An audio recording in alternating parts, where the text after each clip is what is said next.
বিএনপির ভারপ্রাপ্ত চেয়ারম্যান তারেক রহমান শীঘ্রই দেশে ফিরছেন বলে জানিয়েছেন দলটির স্থায়ী কমিটির সদস্য মির্জা আব্বাস।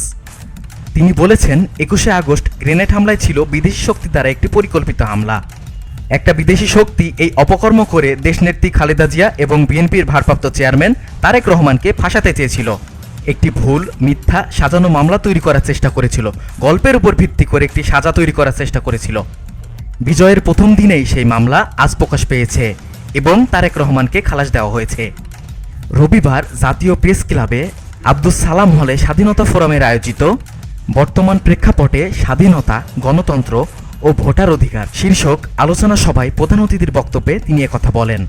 স্বাধীনতা ফোরামের সভাপতি আব্দুল নাসের মোহাম্মদ রহমতুল্লাহ অনুষ্ঠানে সভাপতিত্ব করেন। এ সময় মির্জা আব্বাস আরও বলেন, আমাদের ভারপ্রাপ্ত চেয়ারম্যানকে অনেক অত্যাচার সহ্য করতে হয়েছে। তিনি আমাদের মাঝে শুভেচ্ছা নিয়ে ফিরে আসবেন খুব তাড়াতাড়ি।